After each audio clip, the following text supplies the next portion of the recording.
Cantonese, spoken by over 70 million people in the world, is not only a dialect but also a symbol of Cantonese culture. However, the tradition of speaking Cantonese is facing a challenge, and Guangzhou residents are calling for a more balanced system, one that protects their traditional dialect and culture. Our reporter Chu Shang files this report from Guangzhou City. This is a performance of the Cantonese opera named Magic Lotus Latin, which is a fairy tale from ancient China. All the actors on stage are professional performers from the Guangdong Opera Troupe.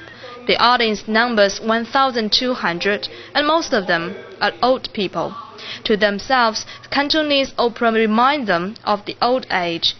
Right next to the theater, there is a new cinema which attracts a lot of young people. In their eyes, the cinema is a much more entertaining way to spend the evening. Cantonese is part of the local culture of Guangdong. The Cantonese opera is appealing mostly to elderly spectators, and for young people, most of them prefer movies.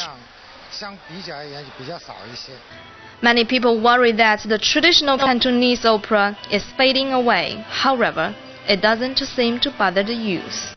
The Cantonese culture is only one part of Chinese culture, and apart from the traditional way of presenting Cantonese culture, there are some new methods like Cantonese songs and movies.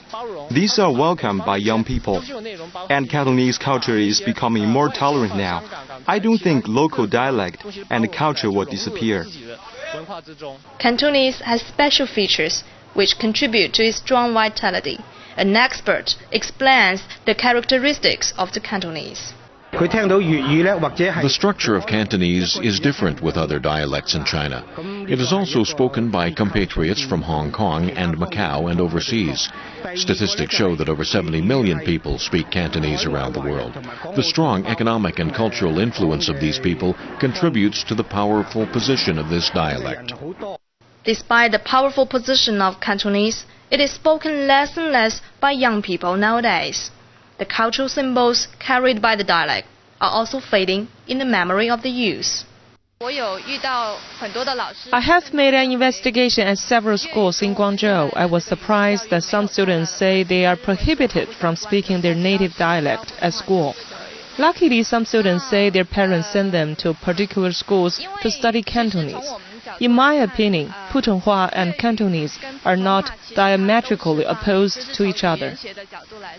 The discussion carries on without a conclusion. Behind the dialect, there is a rich culture and a long history of Guangdong.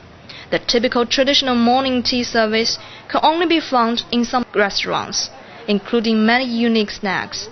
Many ancient buildings and courtyards have been forced into the shadow of more modern sections of this city. As the society progresses, the rich heritage of the traditional culture is waiting earnestly for us to treasure and protect. The Cantonese carries echoes of ancient Chinese culture that no longer exist in the Mandarin. We might regret the decline of our language culture in future. However, by that time, it might be too late. Chu Shang, CCTV, Guangzhou. And that's all for this edition of CCTV News. I'm Li Dongning in Beijing. Thanks for watching.